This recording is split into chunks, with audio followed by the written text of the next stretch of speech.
We started our trip from Yakutia. It is one of the most amazing regions in Russia. Yakutia is the largest region in Russia. It's 9 times bigger than Germany, 10 times bigger than Italy, 5 times bigger than Ukraine. If Yakutia was an independent state, it would be the 8th largest by area.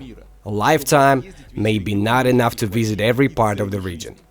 In March 2021, I went to explore the northeastern part of Yakutia and a part of Magadan region.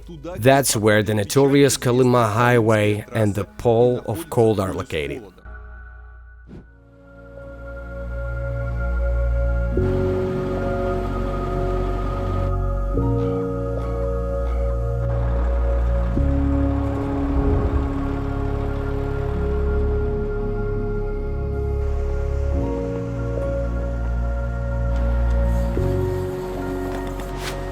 A legendary place, Cuba Cafe.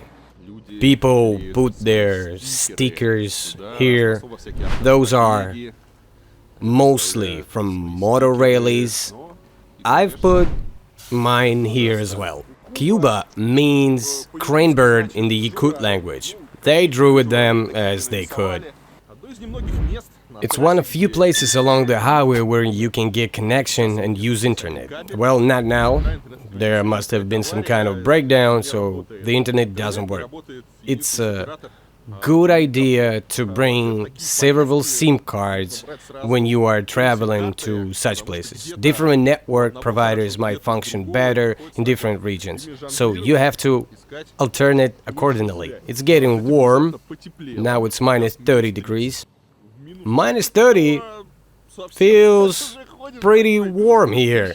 I took off my hat, unzipped my jacket after minus 45 last night. Today feels like summer. Was it a long trip? No, we had a long shift before. How are you doing this year? What about the weather? Tell me everything. It's my first time here. I'm amazed by everything here. It's usually cold in December, January. Now it's warmer. It's usually minus 60. What's your job again? We are mechanics at the mine. Coal mine? Gold mine. It seems a bit dangerous to me. Isn't it pouring out? It's broken there, you see?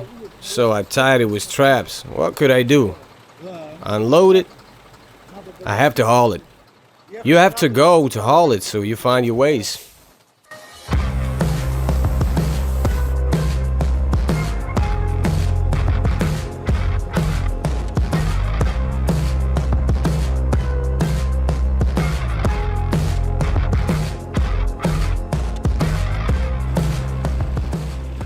If your car breaks down, you come here.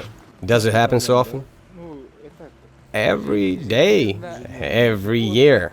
What do you do in life? I mine for gold. Is there a lot of gold? It depends on where you're working. Some people are lucky, others are not. Is there gold prospecting going on? Sure. Annually. There are a lot of gold deposits in Yakutia.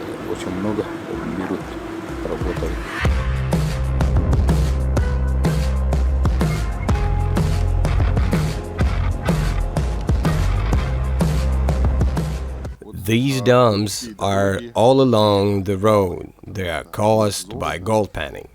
There's a river here and dumps like this everywhere. Everywhere you look.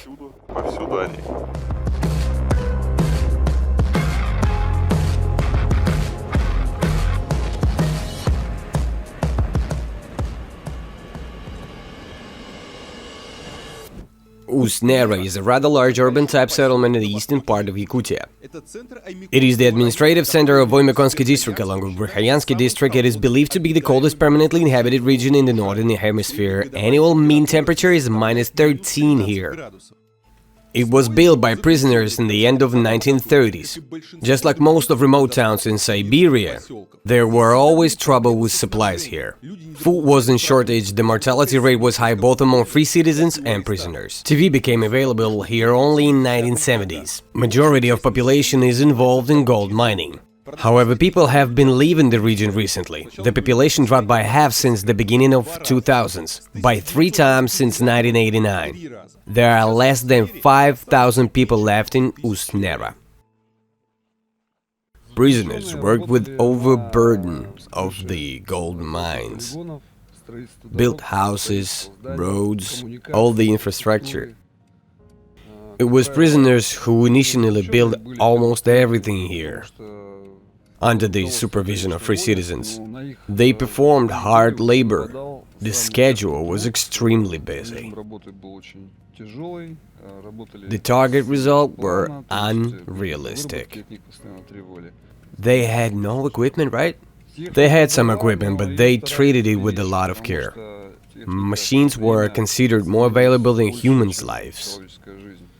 People working at construction sites or outdoors became goners pretty fast. The term goner was used for a person fully exhausted by hard physical labor. They were losing weight, they suffered from dystrophy, vitamin deficiency, they needed rehabilitation. Lucky ones got to the hospital. Meals were a bit better there. Patients also got to have some rest. They were doing so-called light labor, meaning work that was easier than their usual one. Doing these light works, they recovered a bit and then they were sent back to the camp. According to different sources, there were between 105 and 165 Gulag camps in Yakutia during Stalinism, with a total area of 1 million square kilometers, 1/3 of the whole region. 350,000 prisoners have been brought to Kolyma by 1942. Mortality rate was reaching 25%. That's how Russian novelist Alexander Solzhenitsyn described it. The Kolyma was the greatest and most famous island, the ferocious extremity of that surprising country of Gulag, which, though the term's geography scattered out as an archipelago, was in terms of psychology fused into a continent, an almost invisible, almost imperceptible country inhabited by the prisoners. Presidential suite of the best hotel in Ust-Nera. Wow, what a luxury! Look at these colors. Look at this picture. The walls are the color of fresh grass. A desk, a double bed, a mirror, 2 charming lamps over here. There's a flower shop on the ground floor of our hotel. I thought I would be bored here without a plant, so I've bought a plant. I'll put it here. This is the most luxurious hotel in Ust-Nera. A single room costs $40 per night. I love their choice of colors. Just look at this brick red hanger. Check out the amazing bathroom. This pink shower curtain, it's a tub, but it's also a sink. Here is a toilet. Really nice. Stranger things are happening in this hotel room. This mysterious cable goes somewhere. It bypasses the picture here. It seems like some clever scheme. I was surprised when I moved the curtain. I saw that the cable was in fact an antenna. There's numerous ice blocks behind the window. There's another one here, and here it looks like a refrigerator. The actual fridge is open, and it serves as a heater because it's warmer inside than in the room. I'm whispering because here's a hostess in the hallway, and she gets mad if people are speaking loudly. It is nice in your town. It's there a river, a riverfront. Of course, there is. Go straight and you'll see. Is it far? Can we walk there? Of course. What's the temperature now? -45. -45.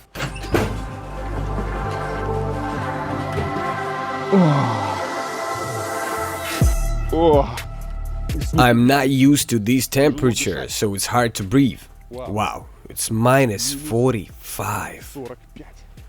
We are in Ust-Nera. Amazing place. Wow.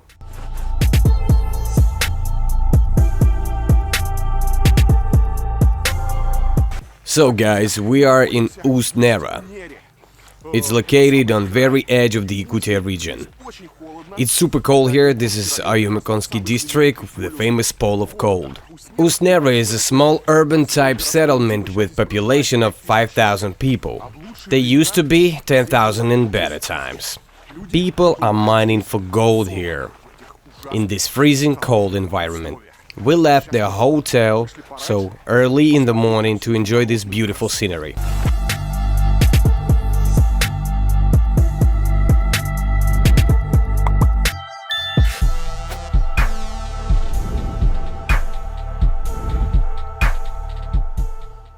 Even here, at the edge of the world, there is a standard plastic playground.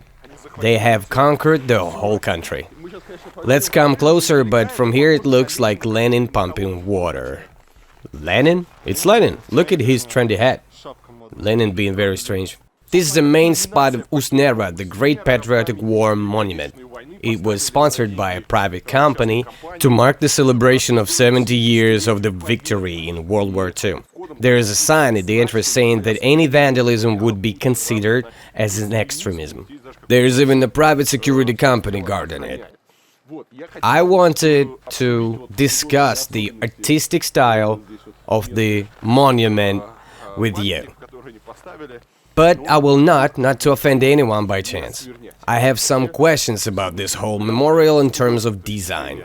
In terms of the idea behind, I have no questions. Any vandalism would be considered as extremism and will be punished with fines, penal acts, and also physically. I wonder what they mean by punished physically. Will they spank the bastard right here at the riverfront? Ust-Nera settlement got its name from the Nera River, which flows into Indigirka here. Indigirka is a great Yakut river. There's also a salad named after it. After the end of the Great Patriot War, there was a camp here. Its prisoners were building the highway.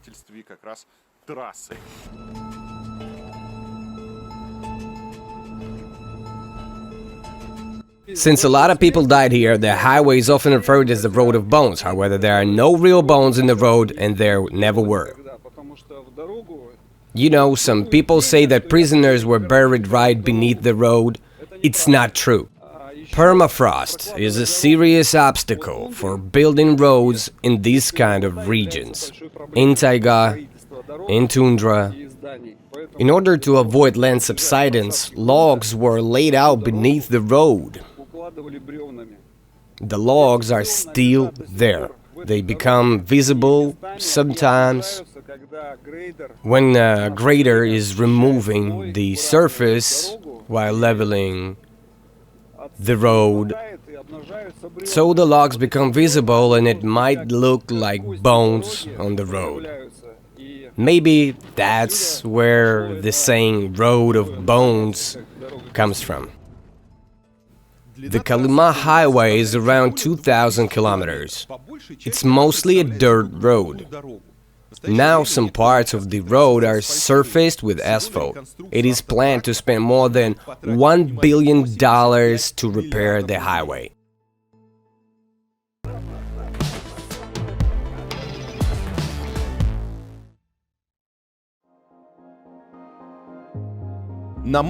Even though living conditions here are not attractive, people from all parts of Russia keep coming to the north to make money. However, in recent years, the flow of workers has significantly decreased. In the 1980s, high salaries used to attract around 20,000 people to Yakutia annually. Today, less than 4,000 people come to work here. How long have you been working here? Only a half a year. Only half a year. That's a lot. How long do people usually stay here? Usually for a year. They come to stay here for a year. Yes, and then it depends on you. Workers have to take a 15-day break. You can choose to spend your days off and go to the city.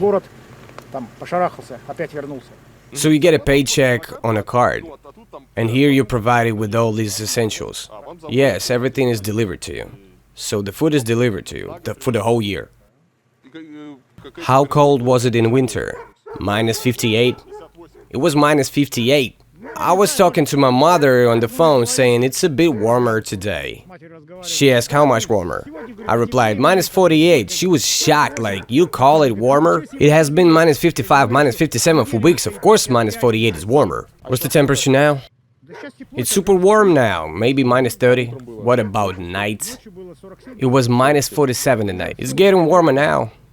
These weather stations were built in 1940s when Soviet aircrafts were delivered to the USA. There is a black wire along the road. Is for the internet connection? Yes. I thought it was a joke, so the wire is just laying on the ground. What if someone cuts it? Someone will come to fix it. Thank you for joining me on this unforgettable journey through Yakutia. From its frigid beauty to its rich history, it's a place that leaves a mark on everyone who visits.